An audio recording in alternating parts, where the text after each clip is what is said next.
Hello, all you happy people.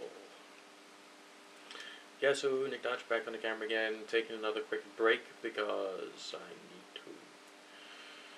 You'll notice I haven't been doing all that much in the way of groovy editing, and I haven't gone back to using QuickTime in that really imaginative way I did during the Invocation of Sansa video. There's a good reason for that, namely I am a time strapped.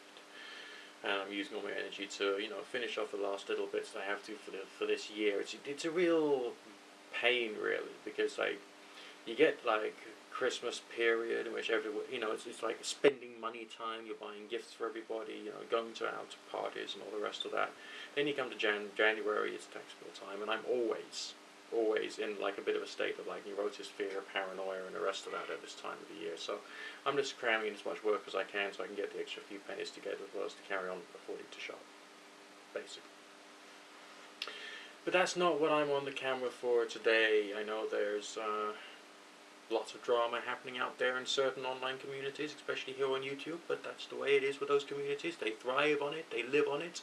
People carry on watching their shit because they don't really stand for that much, so they go for drama. And so, it's entertaining.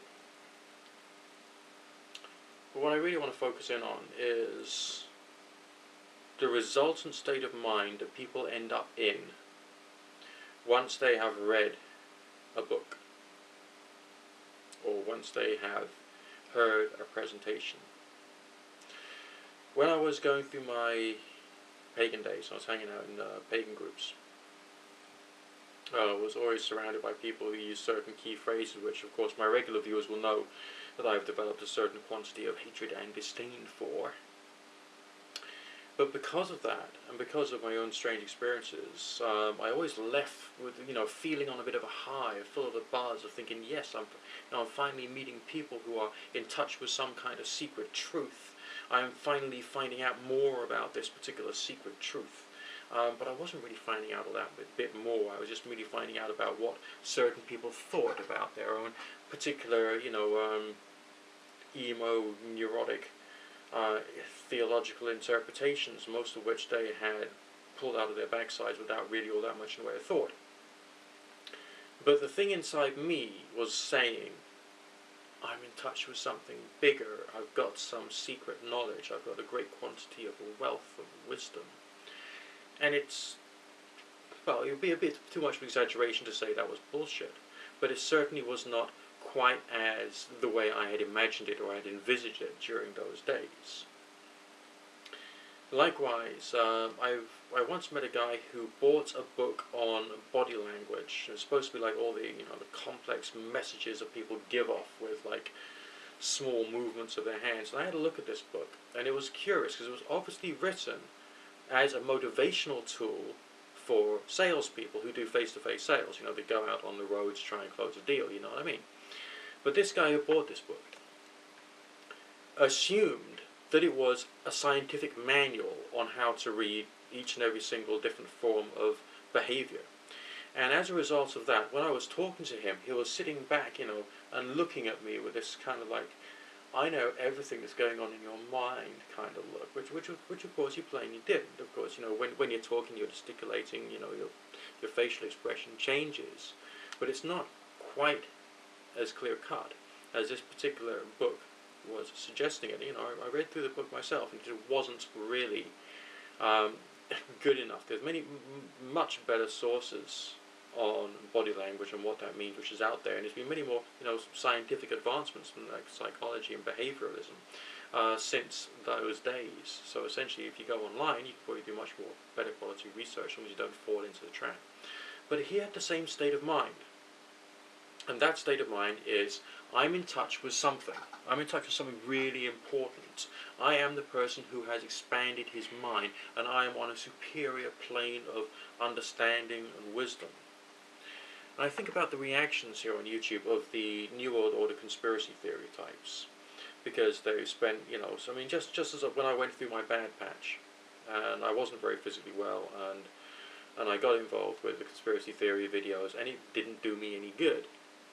But there was a certain degree of pleasure there, and the pleasure to be had was thinking that, I can enjoy this emotion, which of course was paranoia, or, there is some kind of hidden wisdom here. But there are people who are out there who appear to be like perfectly healthy, and they're still falling for this rubbish because they've been brought into that level. I mean, if the pundit can very skillfully create that state of mind in someone, they can have an awful lot of power and influence over them. I think about paganism. Not because paganism is a bad thing, but there's certain schools of pagan thought which actually have false histories in them, of which some of my viewers will already know about. Okay, I think it was Tannhaus who mentioned what was it, the goddess of the spring, and the fact that that was actually from a very bad academic source, and there was no further sources prior to the writing of that particular work. And so this goddess of the spring was in fact probably completely fictitious. Alright, obviously we're in January now. We only got to get through February, then it'll be March. March is March the 21st, so there's going to be some talk about that in the pagan community at about that time. And just watch out for the the false history or invented history as it starts to emerge, and just be prepared to criticize it. But my point there is that the people who believe in this false history, or the people who believe in this false deity, are doing so because they feel that they've reached this state of superiority and superior knowledge. I've just unsubscribed today from two particular YouTube broadcasters. One of them, I rather like some of the spiritual stuff that she did, but unfortunately she's taken this turn towards the evils of Alex Jones, and was talking about, oh, there's a new republic being built. Oh yeah, my foot. Oh, so I've unsubbed from her. And also Gnostic Media. Gnostic Media was quite fun for a time, but has also gone down the Astro theology line. And Astro theology is a lie. It's another one of those zeitgeist movement exaggerations, which is there to be critical of things which are basically true. Really, it's just another heap of shit. But with the Astro theology stuff, all the idea that everything in the New Testament is actually astrological, it's clever because there is some superficial evidence there. But it's only superficial evidence. If you do dig deeper, and you've got to do an awful lot of digging to get deeper, I admit, you'll find it's not true. Alright, but it's being used in that way, because there's those subtle little hints there. A person who gets into astrotheology can then think, no, I have the superior knowledge, and and they can end up in that same state of blissed out, kind of like, I am the divine one, I am the one who has the knowledge, you must listen to me, you are pathetic by my standards, I am superior to you because I know. I mean, this is one of the things which really irritates me about the New Age world, because there's so many people like that, and they've taken their knowledge from false historical sources, from false scientific sources, and they're going through the process of selling it as something which you should follow and you should obey. I mean, a lot of these people, yeah, you can get, mentally speaking, in trouble when you listen to too many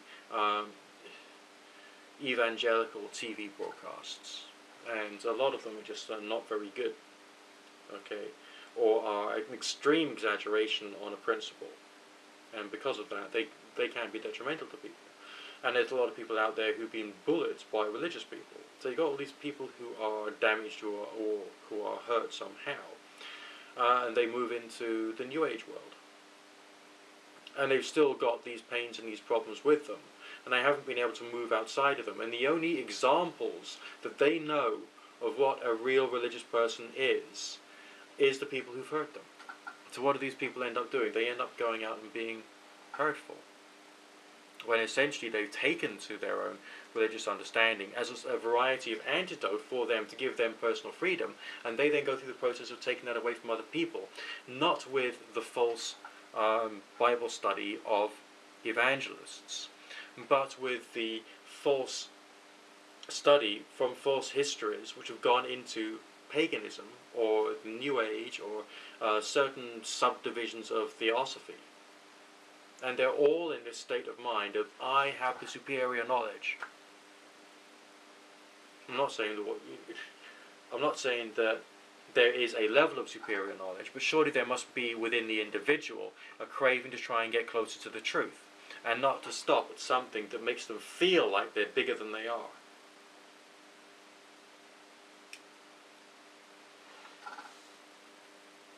That's my thoughts for today. God bless.